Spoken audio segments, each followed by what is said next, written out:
everybody. Thank you so much for joining us this evening, or very warm. We hope we have a bit of breeze coming in. It's lovely to have you with us. Tonight's just a really good opportunity to talk you through the process that your daughters will be going through over the next 2 years, answer any questions you have, and just give you a better idea of how things work as the girls get to the top end of the school and that transition to senior school. So hopefully we'll cover everything, but if you do have any questions at the end, all three of us will be here to talk through.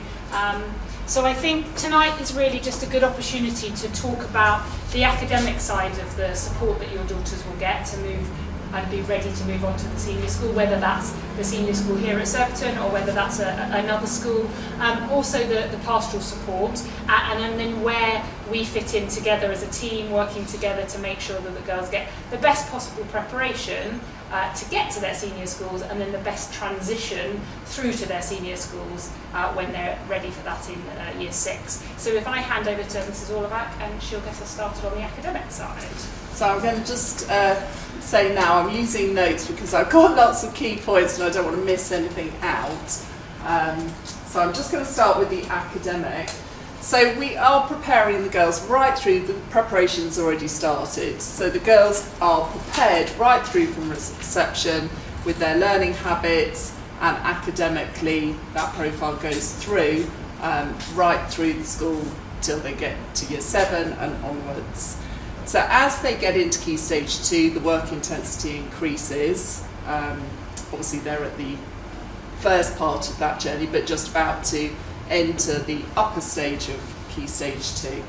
So at this point we have a really good picture of where the girls sit academically, having done those termly assessments alongside how they're working in class and their INCAS results. So we have that tailored approach, as you well know. So if there are girls that need interventions, then we will put those into place, and also the stretch and challenge opportunities, which I'll be talking more about. Now those intervention groups, they might not be because they're struggling and can't keep up with our curriculum, because we don't have many children like that, but it might be just to give them that little bit of boost in a particular area that they might be finding difficult. Now, at the other end, in year 5, we start something that they haven't had before, which are the enrichment sessions, which are to give them that preparation, exam preparation, but also that stretch and challenge, and to just support what they're doing in class. We also, in year 6, have a buddy maths system. So we have girls who come from year 10 who work with those more able mathematicians throughout, I think it's 2 terms they do it, and they build that relationship with those year 6 girls, and it's a really lovely relationship, as well as getting that stretch and challenge for the maths. So the timeline of events. So this is what's going to happen over the next year for your daughters. So at the moment they've just done their Puma and Pyrrha, that carries on into year 5. Then autumn of year 5 they do their next set of INCAS. So we do them in year 3 and we do them in year 5. And again, that gives us a really good idea of where your children are sitting academically. You will also get, so there'll be an enrichment letter coming out in November, which will just then outline what those enrichment classes look like. And I'll talk a little bit more about those afterwards. But thing to realise, your daughter has a place at the high school, which is a lovely feeling that you haven't got to go through that 11 plus process. However, you might feel that the high school is not the right place for your daughter, and we recognise that it won't be right for every child. We encourage you, Miss McCabe-Arnold's door is always open, so if you want to come in and talk to us about, to find out a little bit more about the high school and to also do those tours, we would recommend that. We also, so if you are sort of not sure whether the high school's right, the other option also is our learning support teachers have very good understanding of other schools in the area that might be more suited, your daughter might be more suited to. So that's, again, Mrs. Thomas is another portable call to talk to. So they can, she can also advise. Now, so in November, the letter that will come out about English and Maths enrichment, you can then have the option for your daughter to do those additional classes after school. In March, if you are thinking about a scholarship for another subject, then we hold an evening. We've done it for the first time this year, and actually it was really successful for the Year 5s. We have the members of the high school come over and talk to Year 5 parents, just a carousel, so because not everybody wants to talk to, say, art or music or sport, but it gives you the opportunity to find out sort of what the requirements are for that subject, what does it look like, what does being a scholar look like. So that was really successful, so we're hoping we will run that again this year. And then summer terms, scholarship preparation starts in terms of non-academic subjects. We have, in terms of academic maths and English, we have a mock paper as well in June, so that's in June of Year 5, just to get the girls ready for that entrance test, to see where they're sitting, what areas they still need to work on. And then over the summer holidays of Year 5 going into Year 6, we set English and Maths, additional English and Maths work on Shobi to keep them ticking over the holidays. That is particularly important at that time of year. They only have a short amount of time in Year 6 before they sit those entrance tests. So they really need to hit the ground running. So we can't afford for them in the summer of Year 5 to switch off entirely. So that is a really important time. So Year 6, timeline of Year 6. So the enrichment sessions start back in September right through until they do the entrance tests in November. They also do a second mock paper at the end of September, just again to see what areas they still need to sort of work on before they sit the entrance test in November. Applications, if your daughter is applying for a scholarship, so I'm not talking academic, everybody will just complete the entrance test and they award scholarships for academic based on how they do in the assessment. So in October, you submit, so if you were going for an art scholarship, there would be a portfolio to submit. There might be, if they're going for a drama scholarship, they have to submit videos through, and there are different criteria depending on the scholarship they're going for. The other part of the the exam process is doing an interview. So in November, they have, or November or December, depending, we're not absolutely sure because the high school decide this. They will have an interview with a member of staff from the high school. So during that term, we will give them interview practice. So this actual interview, they'll meet one-to-one with a senior school member of staff for 10 to 20 minutes, and they would also be given some an unseen piece where they can choose. I think they get a choice of different pieces that they can then talk about and show their interest, what areas they might be interested in. We obviously, and this has come from the high school, they do not want them to be over-prepped for that interview, where it comes across that you can tell, and they tell instantly if someone is talking about something that they have no interest in. We have, right the way through, we prepare them for speaking in public and give them the opportunities. They do TED Talks in Year 5, they do presentations in different lessons. So we and through class assembly. So we're giving them the opportunity to speak out loud, but it's also something that some girls do need to practice. So maths and English interventions and enrichment. So as I said, we have a tailored approach. After they do their PIRAs and PUMAs in the autumn term of year 5, the maths and English team get together and decide which girls they think would benefit from the small group intervention sessions before school. So those are much smaller, usually sort of 5 or 6 girls in a group. So if we feel that that is more beneficial than your daughter doing an after-school enrichment session, we will suggest that. And for some children, they do much better in that than they would if they did the enrichment session. If so, your daughter then wouldn't be able to sign up for the enrichment classes because they're already getting support in that way. The enrichment classes, so the reason we do those, so they support the curriculum, but it's that stretch with challenging work, and also to give them some exam practice. And then also, if your daughter is a scholar or a potential candidate for scholarship, then that will also give her some support in that process. How you sign up, so enrichment, it would just come through Schools Buddy like you would sign up for clubs, but if you're doing interventions, it wouldn't then be accessible for you. It would be blanked out.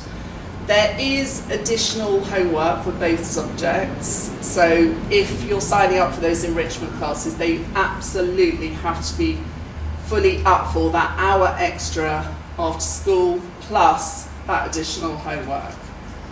It also, the enrichment sessions, they are on the same nights as other clubs. We have done our best to move it away from choir this for next year, so that is... I think, and also it's totally optional.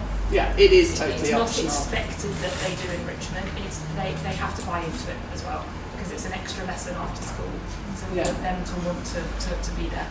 It's also not a guarantee of a scholarship at all. So even if they come to enrichment classes, it doesn't mean they're going to get a scholarship. And academic scholars, they've got to be the ones who have that love of learning and are not just there because their parents have told them that they need to rock up each week. So that is really important. But if they're there because they want the exam practice to make them more at ease and just have that better understanding, that's also fine. And we've had girls who haven't gone to enrichment and have been awarded academic scholarships. So absolutely. It's not a prerequisite that you go and that's the only way you can be considered. Yeah, exactly. So you don't have to go. I say that now, or your daughters don't have to go. Okay, so applying for a scholarship. Now I've put on this, and this PowerPoint will get sent out to you. There are 3 links there, so there's the timeline for the different scholarships. There is also the entry process and some additional information about the scholarships on there. So yeah, you don't apply for an academic scholarship. That's just the main thing to take away from that. Okay, so support at home. How can you help? I would say a big part of you helping is preparation for the interview. So I don't mean go and make them learn about things that don't sound like they're coming from a 10-year-old's voice. Talk to them. Have those dinner conversations. Get them interested in the world around them. Just having a bit of general knowledge, things that they are interested in, having the ability to talk is really, really important, and that is the best preparation, talking to your child, getting them also to talk to adults that they don't know. And I know we talk about stranger danger, but actually being able to order something in a restaurant, go and buy something in a shop, just to give them that little bit of confidence, because some children really find that hard, talking to an adult that they don't know. And also just reinforcing, getting them to saying do the summer work on Shobi. The reading widely, First News. So if they look on Girls Prep Live, there is a folder called First News. Just having a look at that every now and again to just see what's going on in the world around them, just having a better understanding. But please do not over-prep them, because that really does come across. I think also just to add there is absolutely doing lots of interviews with girls and boys, there is nothing worse than a pre-prepared answer. What are you interested in? Well, I'm really interested in reading War and Peace, and I really enjoy discussing, and we see it so often, and the senior schools see it so often. They want them to be 10-year-olds. They want them to be little girls who just want to come and share what makes them tick. And actually that's really important, that your daughter, and if she has a quirky hobby or something she loves, that's what they want to find out about. They're actually not interested in, whether they are enjoying doing simultaneous equations in year 6 and whether they really like pushing themselves in that way. They just want them to be children and learn about who they are as individuals, and that's really important. Okay, so how do we ease that transition? So we try and give them opportunities to get used to that high school. Obviously with parents, you can go and do those tours, getting used to it. They have their art lessons in the senior school in year 6, so they're already getting used to seeing the busyness of big girls at the school, but also part of the buildings as well. Year 5 are just about to, in the last few weeks of term, they're going to be doing some transition activities over at the high school, having some lessons taught by senior school staff as well. There are a lot of discussions between the year 6 teachers and the head of year 7, so that they are fully aware of what makes our girls tick before they go over.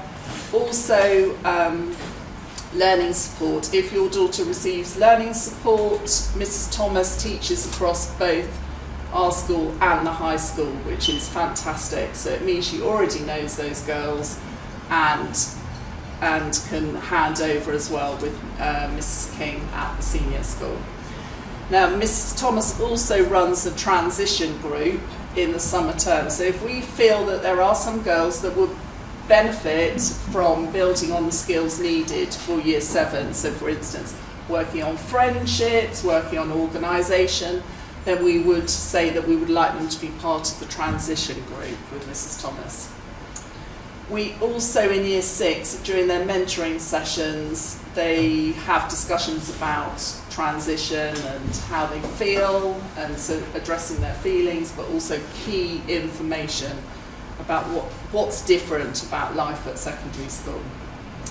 We also, so even after they've done the entrance test in year 6, we keep that academic rigour going all through year 6 so that they are ready for year 7. There's no switching off because it's a through school and we need to keep them in the place that they need to be at before they go on. Now we've had, so feedback, we like to ask the high school how how do our girls do when they first come over, and they say they fare favourably and they start the year well. So three points I got: academically strong, they're natural leaders, and their behaviour is excellent. So we feel they're in a good place when we send them up. Right, I think I've handed it over to Mr. Williams. Thank you very much. I will try not to repeat some of the things that you said. Thank you. I get to talk about the fluffy bits, the nice bits of how we support the girls pastorally. They are in such a lucky position because they don't have to do the 11 plus route. And the 11 plus route, as you are probably well aware, is quite a brutal system to go through. So we're very lucky the girls don't have to do that. But it doesn't mean to say that we put our feet off the gas, and actually we are still very much doing the year 6s right now up until the end of the term, still having all the lessons of the week, even though they've got the production and everything coming up. So we keep them going. But we very much have a multifaceted approach to how we support the girls. First of all, we have the teachers. they are fundamental to everything that your girls have in terms of support, because they know the girls really, really well. And they spend a lot of time getting to know the girls as well. They know the girls, but also we know what for them to expect. So we can really help prepare them. We know what it's going to be like across the road. We certainly know that the expectations that the senior school have for them, but also other schools as well. So we really help to prepare them, and we can do that because we know what's going on. We're pretty good, I think, at spotting where children might not be in such a good place. And that's key to our pastoral care, is just looking at those ones who might be struggling and going, well, what can we do to support you? And we're pretty quick on it if someone is struggling. If someone's sitting lots of exams, for example, and we always get a few each year who sit 6, 7, 8 exams. And actually, I would very much discourage children from doing that, but we can support that and we look after them if needs be. And we also now have our new pastoral heads across lower Key Stage 2 and upper Key Stage 2, so that's Mrs McNeil and Miss Sullivan. And part of their role is the key development of the transition points. So looking at 3 and 4, how do they transition into 5 and 6, and then very much working with me, how do they transition into year 7 and beyond. So we have our teachers, but in curriculum time, as Mr. Orlock said, we have our mentoring sessions. So in 5 and 6, the girls have 2 mentoring sessions a week, so they go up from 1. We have our PSHE lessons every week, and we also have their form time every day. So that is all about the teachers getting to know the girls, but in terms of the mentoring as well, that downtime, that really important downtime of, yes, it's go, go, go, but also we need to have those times where we take the foot off the accelerator a little bit and just share how we're feeling and just take a breather and really let things sort of meld into their minds. We set very high expectations, and we will keep doing that throughout the year, expecting the girls to be performing at a high level. Yes, we will scaffold and support, as Mr. Orlock says, but we do set those high expectations and expect everyone to really go for those. And so therefore we have in place to support that strategies for managing exams, and particularly anxieties around exams. As I say, the joy is they have an exam, but they don't have to pass the exam. It's not a pass or fail. They have a place, and we do stress that to the girls that you can't fail. So have a go and just do your absolute best. It's an amazing position to be in. And then we do a lot of talking to them about their emotions, about empathising with each other as well. And also, across the whole school, it is not a journey from now to year 6. It has been a journey ever since your daughter joined our school. And it is a journey that doesn't stop at year 6. It is a journey that carries on for life. It doesn't stop at GCSE or A-level, it goes on and on and on. And so therefore we have very much one eye on that end goal. And that end goal is for them to love learning, for them to embrace learning and to enjoy it. Because fundamentally, your daughters don't know what jobs they're going to be doing, because we don't know what jobs they are going to be out there by the time that they finish A-levels or even degree courses. So we have very much a long-term preparation, and therefore our goal is not just to sort of open their heads and cram them full of knowledge and skills. It's actually, well, how do you do things? Really looking at broadening and deepening their learning so that they can get as much out of it as possible, and that they are prepared for the future as opposed to an exam. This is sort of I work quite visually, so it's a bit of a model. So sometimes we talk about a balancing act between academic and the pastoral well-being of pupils, but we don't see it as that. We very much see it as actually, if we get this bit right, if we get the pupil well-being right, then from that comes academic success and personal development. So if we get this bottom bit really right, and we're looking after the girls, we're listening out for them, making sure they've got as much support as possible, then fundamentally the other bits are a lot easier and they tend to flow more naturally. So in terms of messaging, this is the last point really, the last few points, in terms of messaging between us and your daughters at home, so that we have a shared language and that you can understand what we're saying to them, and you can then use the same language as we're using, we do really encourage their independence. And we try and encourage them to actively seek our help. We're not going to be going and chasing after them all the time. We're not going to be saying to them, look, my door, you come to me, 8 o'clock, I'll see you there. It's very much kind of, if you want some help, come and find me. My door is always open. And that's the same for any teacher at any time. And we want them to come and actively seek help. We want them to come and really work on their independence. For example, in maths, they all will have access to Dr. Frost, and on there are all the learning plus videos of the entire curriculum, that they are self-guided studies. There are things that we can provide them with all the time, but as part of our job is to prepare them to be independent, because come year 7, they are going to need to be that. So it's rather than sort of you and I spoon feeding them, it's trying to encourage them to come and actively seek that support from us. Yes, we will of course be there for them, and we'll be, we do tend to wrap around them very well, but it is trying to really force that independence upon them. Keeping that really healthy sense of perspective. They don't have to pass the exam. That is key. And actually, they are in an amazingly good place. We have got very academic high standards, and we will push those, but ultimately the big perspective is we just want them to do their very best. We need to balance their life with some downtime as well as some hard work. And I won't kid you, there is hard work, there are high expectations, but you do have to balance that with the downtime as well, and having that time away from screens, away from the expectations of what I'm trying to say is don't drill them. Don't sit there and give them exam paper at home. That doesn't work. We do expect a lot of work in terms of homework. It's not going to go massively increase, but it does increase, particularly if the girls do enrichment. There is that expectation that they will have to do extra homework as well. This is something that anecdotally we do quite a bit of this in year 6 particularly, and we have started to do more of it in year 5, and it's something that the senior school have asked for more of, and they have said that generally our girls are quite good at this, but they would like to see all girls going to senior school with this. If we can do even more, it's great. But study skills, getting into those really good habits now will massively help them in the future. Getting the girls to understand that I would say 99% of them need a focused working environment at home. Doing it in the kitchen with little sister running around and the TV on and questions and conversations being fired around is probably not going to be the best environment for them. Getting them to understand that some like to have music on, some don't. Some like to do mind maps. My son hates them because he can never do them as nicely as the beautiful diagrams that everyone else sees. Understand that some people like to work by doing lists. Having that preparation and knowing how to be organised.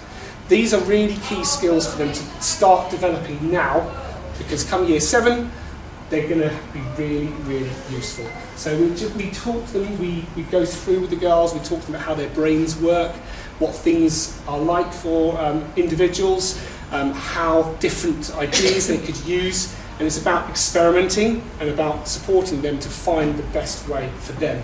Which is my final key point, is they are all individuals. So their journey will be very different to someone else. Someone else they are sat next to might well be getting a higher score than them. Well, that's irrelevant, because actually it's about their own progress that they have made as an individual. It is not about everyone else around them. It's about really thinking about themselves, doing what's right for themselves, and if they do that, everything else will slot into place. And that's it from me.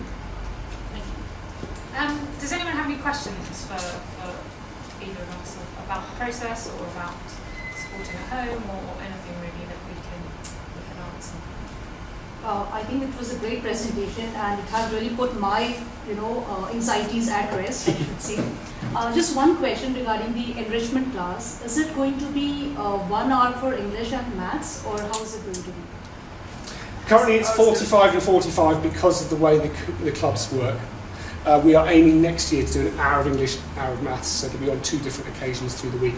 You can do one or the other, you can do none, or you can do both, assuming your daughter's not having any intervention already. I think the other thing is that we have over 180 clubs a week. It is impossible to have those enrichments running at a time when there are no other clubs running. So we do say to the girls that part of that is that decision making. If she really feels strongly that she wants to do judo or whatever it is that's running at the same time, that's also okay. You know, she's not going to lose out. You know, what we're doing in class, and we're stretching them, and our mentality here is that we are teaching to the top and we scaffold down. So in lessons they're being stretched, they're getting all that challenge they need. But it has to be, they have to buy into these enrichment sessions. It is, focus, it's hard work, it has homework come with it, and if they would rather be doing something else, of course, a lot of the time at 9 you would rather be doing something else, but I think, if they have a real passion and it means they can't do something else because enrichment runs at that time, obviously that's for you to make as a decision as a family, and what we don't want is the girls feeling like they're missing out. Having said that, we have really tried to take the most popular clubs and ensure they're not running at the same time, but for your daughters there may be a clash, and we say to the girls, unfortunately that's the choice you have to make, that's part of that decision. We do also, if your daughter can't make any interventions for any reason, that's absolutely fine, we can provide the work so that they can also join the Shovi group and still get access to the work if they so wish. With the other scholarships, like for example art, does that have like an enrichment session as well? Yeah, so they started the art enrichment. Mr. Brown, who's a teacher at the high school, comes and takes the Year 6 girls, Year 5 in the summer term, through to Year 6, and Miss Melton works alongside him. Right. So they work quite closely together on that. Whether that's the same plan for next year. So currently we had an information evening for the Year 5 parents where, as Ms. Sorbank said, we had a carousel. We had all the senior school heads of departments, so the head of art, the head of drama, and they were here, and it gave you an opportunity, it will do next year, you an opportunity to meet those teachers, find out about that subject and what a scholarship looks like.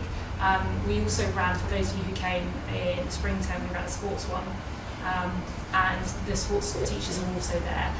Because each scholarship, the non-academic scholarships, are slightly different. So art, for example, anyone can apply for a scholarship, but we have to be realistic that if we say to the girls, who loves art, who'd like to apply for a scholarship, all 48 want to apply. In reality, then they have to be talented above and beyond their peer group. So with something like art, and again this is different to the other areas, they are selected based on the work they've done throughout their entire time in Year 4 and Year 5. They are selected based on Mrs. Burton's views on their art potential, and then Mr. Brown, he looks at all the work they do. He will then say, these are the girls that I think are at the level needed to apply for an art scholarship, and then he will run enrichment sessions with them. If your daughter wasn't selected for that, she can still apply for an art scholarship, that's not a problem, but we have to have a cut-off somewhere. With sports scholarships, for example, it doesn't work in quite the same way, and they have to meet minimum standards, so they have to be playing for a club outside, they have to be playing for a team, we hope that they would be representing the school, but also, you can make that decision. If they do a lot of sport outside of school, and you think you want them to apply, that's fine. Music, for example, they have to be at a certain standard, so they need to be at grade 4 or above in their principal instrument, and they also need to play another instrument. So for some of the scholarships there are prerequisites, but that doesn't stop you some of the other scholarships applying, even if your daughter hasn't been. So, and the music has an enrichment as well. So music and art have enrichment sessions that are selected, and then other sports or other areas, performing arts and drama, have other opportunities. Yeah, drama's open to all, I think, if they're interested. You don't have to have been doing the Lambda. No, I don't think so. But the links I put on the page, just have a look at those, because it will tell you there's details about what requirements there are. And don't feel also that you have to make a decision now. You might find that in nearly a year's time, your daughter has really flourished in something, and actually you'll suddenly start to think, actually maybe that is a possibility. You might not have seen it now. And likewise, she might be really interested in something now, and in a year's time might not be so keen. Yeah. So it's not something you need to make a decision about. Parents' evening as well. When you have parents' evening in the autumn term, that's a good opportunity in Year 5 for those teachers, for art or music, to have those conversations. Just a question. a couple of questions about the exam. I take it's the same process for external candidates. They do that conversion and interview, there's no... Yes, I think our girls really benefit from the fact that it's done slightly differently in terms of the setup. So external candidates come in on a Saturday, we're in a big hall with hundreds of other girls in an unfamiliar environment taking that exam. Our girls take it on the Friday before, in their classrooms with their own teachers, with their peers. They have a big advantage, and I think we can't underestimate actually what an advantage they get. But again, they have that place. So what we're saying to the girls is just go in there and do your best. Do you know what? You're 9 and 10. If it all goes to pot and you have a terrible day, it doesn't matter. You have got that place. But if you have a great day and you've proved what you can do, great. That's fantastic. And it's the same with the interview. That place is there for them. Some of them do, they're children. Sometimes they have a bad day, just like we do. So we just try and keep them balanced about it. And that's the same with the interview process. Their interviews will be run by the senior school staff, not by us. The senior school staff come over to the prep. They set up a room for the girls. And it's done very formally, like the external candidates do, but it's done in their familiar environment. So they do get that benefit. And so does that mean the results of the exams are not used? It's not used for like streaming? They do use it for setting, but they're quite fluid. So I think, obviously, when they first come in Year 7, they would use those. But obviously, if they find they've got children that need to move around, that will happen quite quickly. What we find is that in a lot of prep schools that end at 11, when the girls or boys all have to go somewhere else, what can happen is that there's that big push, there's that hot housing for an exam, and then everything stops. So they've been crammed, they do really well in the exam, and by the time they start that school in September, they've forgotten everything because they've stopped them at it, and we don't do that. And that's one of the things that the senior school recognises. Our girls hit Year 7 just ready to go. And so actually where we think they are is about where they are, whereas sometimes with our external candidates it's not the case.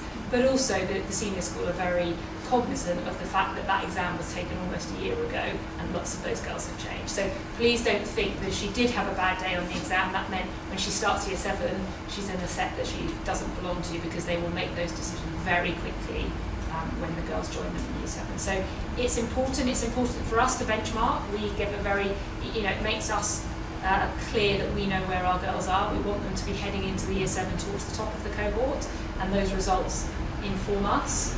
But at the end of the day, your daughters essentially their results are being matched against all those other external candidates as well.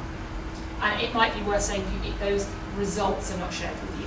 So none of the external candidates either. You don't get a score, you won't know how she performed. Obviously, if she gets an academic scholarship, she's performed very well, but you won't be given those results. And that's a decision taken by the senior school, not us. Just a clarification, the interviews happen for older girls, irrespective of them going for a scholarship or not? Yeah. It's, at the end of the day, it's good practice, and we prepare in so much as we encourage them to talk with other adults, and we encourage them to be able to look at, say, some graph work, be able to interpret that with very short notice, or be able to unpick a bit of poetry. So they're all good life skills anyway, so we see it very much as that is part of their life development rather than here's an interview. And we do give them a mock interview, so they'll have a mock interview in about late October, November time with a member of staff they don't know. So what we normally do is either I go to the boys' prep and interview the boys, and Mrs. Chong comes over here, or other members of staff that they don't know. So it gives them that opportunity to do a practice one with someone who's unfamiliar, and we find that really useful for them. But it is really important, don't over-prepare them, but just chat, have those conversations with them, talk to them about current affairs at a relative level for their age, and just, and let them be comfortable chatting and wanting to tell someone all about themselves. I know about a boy who applied to RGS Guildford, and he went into the interview, and the interview in the group said, so what are you interested in? He went, thermonuclear dynamics. To which the interviewer went, tell me more, because the interviewer happened to be a physicist, and he went, my mum told me to say that. So yeah, it doesn't work. Any other questions? Is academic scholarship for both subjects? You need to be great at English and math? It's done on an average. So actually what happens is the maths, the English and the interview are all taken into account, and the children are given essentially a ranking. That, you know, we have say 700 applicants across external and internal, and their percentage average for all three. So the aim is that they're all rounders. So the aim is that they're good across the board in maths and English, and they do well at the interview. So you might have a situation where a child has done pretty well, that absolutely wows them at interview, and that can give them a, you know, we've had that 2 years ago. We had a child who did pretty well on the maths and English, didn't, you know, nothing to set the world alight, but they were so impressed at the interview that they said, this is the kind of girl that we think has got huge potential. And I think that's really important. This is what we look for in education. We look for potential, and at this age, what might they be able to do in the future, rather than what can they do now. They're not the finished article.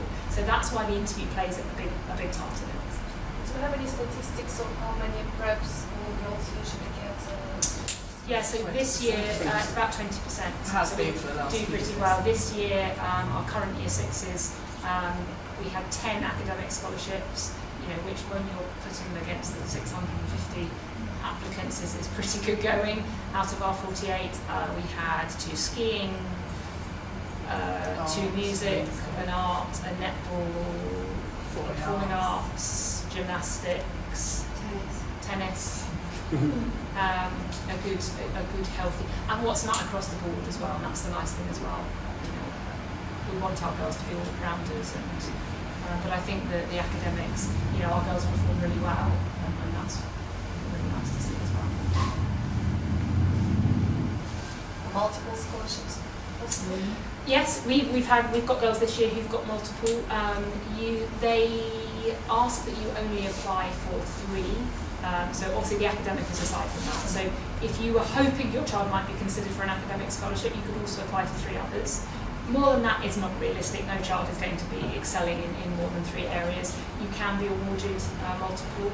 The percentage this year is 15% off the fees. It's not cumulative. So if you have 1 scholarship or 3 scholarships, Oh no.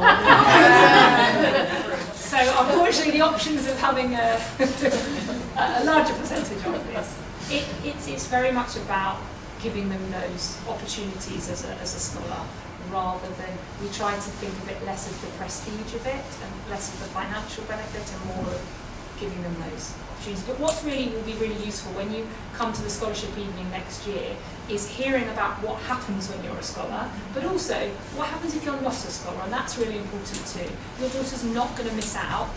I'll give you an example. We were talking about the hockey girls who have received hockey scholarships and girls who haven't received hockey scholarships, and the ones who didn't receive a hockey scholarship but were good hockey players were still playing in the A team, were still getting those opportunities. So it doesn't mean your daughter won't get those opportunities if she's not a scholar, and I think that, you know, is good to know too. I think from my point of view, if having discussions, considerations about other schools, please do have those conversations with us as well, because